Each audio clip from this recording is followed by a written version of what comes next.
یو ریټایرډ امریکایي پوځي ټریویس میلر پرون په خپل ټوټر ولیکل چې سیبا وسله یې تیاره کړې ده او لاس خپې وینځلې دي او بګرام ته روان دی. دا پوځي ټریویس میلر چې د پوځ نه اوس ریټایر شوی دی، یوه خبره د په کال 2012 کې په افغانستان کې د جګړې په وخت د دواړه لاس او دواړه خپې بایللې دي.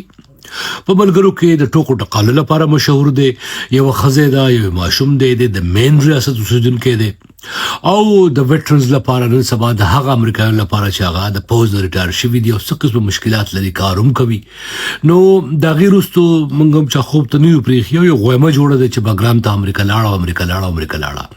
نو یو خو امریکا په خپل ریټایرډ پوځیان نه لېږي جګړې لا، او هغه پوځیان بالکل نه لېږي چې دواړه لاسه دواړه خپې نه وي. یوه خبره بله دا چې دا اعلان دی په پوځیانو نه کوي، دا سیکرټ میشن کوي هم چري، نو ډېر په مهم طریقې سره دا کار کیږي. خو یا به وایټ هاوس کوي یا به صدر ټرمپ کوي چې په خپله هره خبره بریکینګ نیوز کې ورکوي، هغه هم ډېر شوقي د خبرونو ورکولو په ټروت سوشل باندې. تاسو یقین وکړئ چې موږ د وایټ هاوس په خبره اوس یقین نه کوو. وایټ هاوس یو ورځ ویلي وو چې دغه چې د حماس ته د پکړۍ لیږلي د ماشومانو چې نه کوي د هغې نه ژغورنې لپاره.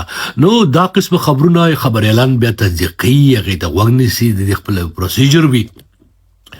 بګرام ته د تلل غواړي، دا خواهش ضرور لري، خو دا خواهش چې دی د دې په دې طریقې سره بیا اعلانات نه کوي چې خپل یو ریټایر پوځي ته به وایي بیچاره ته چې ته اعلان وکړه راشه، او بیا به یو غویمه جوړوي خبرونه او مطبوعات او رښتیا ته ووایم چې زه بېګا خلکو ډېر ستړی کړی وم. ټلیفونونه را روان وو چې دا څنګه چلو شو، سهار وختي 6 بجې. نو ما راشه اوس اخر چې دا خبره وکړه د ټلیفون نه په نپوز رالمه. نو دا قسم خبر لا نشته دی چې راشي ټوله دنیا به دې خبر شي. البته دا خبره په ریټایرډ او معذوره پوځیانو باندې امریکا نه کوي چې بګرام ته به ځي.